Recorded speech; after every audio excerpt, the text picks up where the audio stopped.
बिस्मिल्लाहिर्रहमानिर्रहीम। ये दो वीडियो हैं जो मैं आपको दिखा रहा हूँ। दोनों वीडियो ज़रा गौर से देखें आप। एक वीडियो जो है वो इंडिया की है, एक हिंदू है जो काफिर है, जो मुशरिक है। वो कह रहा है कि ये एक पत्थर है कि इसको अगर आप की नीयत साफ़ होगी, आपका दिल साफ़ होगा, आप उठाएंगे तो भगवान आपकी जो है वो विश आपकी वो पूरी कर देंगे। अगर आपके दिल में कुछ मतलब कोई मैल या कोई भगवान के बारे में कोई शक हुआ तो वो आपकी जो मुराद है ना वो पूरी नहीं होगी। और दूसरी वीडियो है जो एक मुसलमान की है, जो पाकिस्तान के जाने माने एक चैनल मदनी चैनल के जो हैं वो स्पीकर कह लें, इनको जो मर्जी कह लें, उनकी है। वही बात वो पत्थर के बारे में वो कह रहे हैं कि अगर आप नीयत साफ, दिल के इरादे आपके साफ होंगे तो आप इसको उठाएंगे तो जो आपके दिल की मुराद होगी वो पूरी हो जाएगी। अब मैं हिंदू को मुसलमान कहूँ या इस मुसलमान को काफिर कहूँ, ये फतवा मैं तो नहीं लगाता। ये आप लोग खुद ही डिसाइड कर लें कि इसमें किसको क्या दर्जा देना चाहिए, क्योंकि वही बात एक हिंदू कह रहा है, वही बात वही चीज़ एक मुसलमान कह रहा है, जो कि समझ ले कि धोखा है मुसलमानों के लिए, मुसलमानों को धोखा दे रहा है। जबकि सारी चीज़ें सब मुसलमान जानते हैं कि हमारी सारी की सारी मुरादें, हमारे अकीदे हैं वो अल्लाह ताला से जुड़े हुए हैं। कि हम जो भी कुछ मांगते हैं या जो भी कुछ हम चाहते हैं, कुछ भी हमारी सारी की सारी जो है ना उम्मीदें वो अल्लाह ताला से हैं। तो अल्लाह ताला से उम्मीद करने की बजाय एक पत्थर, आप मुझे बताएं कि एक पत्थर किसी की क्या विश पूरी करेगा? एक पत्थर जो बेजान है, जिसकी कोई कदर और कीमत ही नहीं है, वो पत्थर उठाने से या उसको, उसमें क्या ऐसी चीज़ है पत्थर में? ये क्या है? ये शैतान का धोखा नहीं तो और क्या है?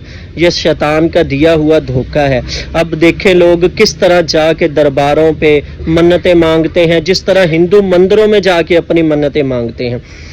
वो भी जाके मंदिरों में धागे बांधते हैं, अपने सारा कुछ करते हैं। तो मुसलमान भी अब दरबारों पे जाके धागे बांधते हैं। कभी किसी दरख्त पे धागे बांध रहे होते हैं, कभी किसी कब्र की जाली पे धागे बांध रहे होते हैं, ताले लगा रहे होते हैं, कुछ भी कर रहे होते हैं। ये आप देखें किस तरह ताले लगाए गए हैं, किस तरह धागे और अपनी चीज़ें लिख लिख के कपड़ों पे बांधी जाती हैं। कोई धागे बांधता है, कोई ताले लगाता है, कोई कुछ करता है।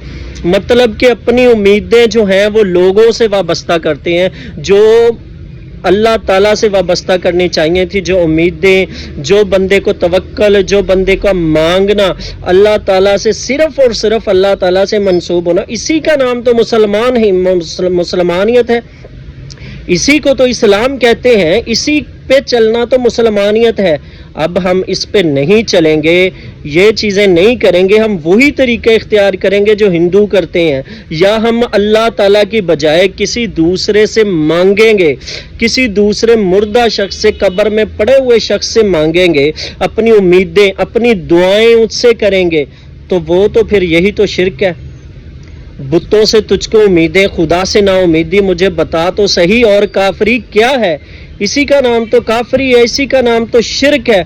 जो हम कर रहे हैं वो मंदिरों के नाम पे कर रहे हैं और हमसे दरबारों के नाम पे करवाया जाता है, बाबे बुजुर्गों के नाम पे करवाया जाता है। उनकी बुजुर्गी, उनकी नेक नामी थी तो वो अल्लाह ताला की जन्नतों में होंगे, लेकिन हमारे लिए वो किसी नफ़े नुकसान के आज जिम्मेदार नहीं है। हमारे लिए कोई भी उनकी तरफ से नफ़ा या नुकसान नहीं हमें वो पहुंचा सकते। वो अपने अंजाम को पहुंच चुके हैं। वो उनका अंजाम अच्छा है या बुरा है वो भी अल्लाह ताला जानता है कि कब्र में किसके साथ क्या सलूक हो रहा है, ये भी सिर्फ अल्लाह ताला ही जान सकता है। देखिए, मुसलमान होने के लिए जिस चीज़ की ज़रूरत है ना वो है दीन इस्लाम का इल्म। एक मुसलमान को पता होना चाहिए कि नबी सल्लल्लाहु अलैहि वसल्लम की तालीमात क्या हैं, अल्लाह ताला के अहकामात क्या हैं, कुरान हमें क्या बताता है, कुरान हमें कौन सा अकीदा देता है, नबी सल्लल्लाहु अलैहि वसल्लम हमें कौन सा अकीदा दे के गए हैं। नबी सल्लल्लाहु अलैहि वसल्लम तो फरमा रहे हैं कि ऐ मेरे बेटे अनस, याद रख, अगर पूरी की पूरी کائنات پوری کی پوری دنیا کے لوگ مل کر تمہیں کوئی نقصان پہنچانا چاہیں تو کوئی نقصان نہیں پہنچا سکتے جب تک اللہ نہ چاہے، اور اگر پوری کی پوری کائنات مل کر تمہیں کوئی نفع پہنچانا چاہیں تو تمہیں کوئی نفع نہیں پہنچا سکتے جب تک اللہ نہ چاہے۔ نبی صلی اللہ علیہ وآلہ وسلم کی تعلیمات تو یہ ہیں کہ وہ ہمیں ہماری ہر امید، ہمارا پورے کا پورا توکل جو وہ اللہ تعالیٰ سے جوڑ رہے ہیں، اور ہم کیا ہیں؟ ہم نے انسانوں پہ اپنے توکل، اپنی خواہشیں، اپنی امیدیں ان سے کرنا شروع کر دی ہیں، جبکہ اللہ تعالیٰ کا قرآن تو کہتا ہے ہم نے اللہ تعالیٰ کے قرآن کو پڑھا ہی نہیں، ہم نے اللہ تعالیٰ کے قرآن کو جانا ہی نہیں، جس میں بارہا اللہ تعالیٰ ہمیں شرک سے منع فرما رہے ہیں کہ ان اللہ لا یغفر ان یشرک بہ، کہ ایک شرک تو گناہ ہے کہ جس کی بخشش نہیں، جس کو اللہ تعالیٰ کبھی معاف نہیں کریں گے اگر آپ شرک پہ مر گئے۔ تو قرآن تو ہمیں یہ تعلیمات دے رہا ہے، جبکہ ہم کہاں بھاگ رہے ہیں؟ ہماری امیدیں ظاہری بات ہے، وہ اللہ تعالیٰ ہمیں قرآن میں فرما رہے ہیں وَمِنَ النَّاسِ مَن يَتَّخِذُ مِن دُونِ اللَّهِ أَندَادًا يُحِبُّونَهُمْ كَحُبِّ اللَّهِ وَالَّذِينَ آمَنُوا أَشَدُّ حُبًّا لِلَّهِ، کہ لوگوں نے لوگوں سے ایسا امیدیں، ایسی محبت شروع کر دی ہے جو انہیں اللہ تعالیٰ سے کرنی چاہیے تھی، جو محبت، جو توکل، جو پیار اللہ تعالیٰ سے کرنا چاہیے تھا وہ ہم نے لوگوں سے کرنا شروع کر دیا ہے۔ لیکن اللہ تعالیٰ کیا کہہ رہے ہیں؟ والذین آمنوا اشد حبا للہ، جو ایمان والے ہیں، جو مومن ہیں، وہ تو سب سے زیادہ، وہ تو شدید ترین محبت اللہ تعالیٰ سے ہی رکھتے ہیں۔ ہم نے وہ محبت جو اللہ تعالیٰ سے رکھنی تھی وہ لوگوں سے رکھنی شروع کر دی ہے، اسی کا نام تو شرک ہے۔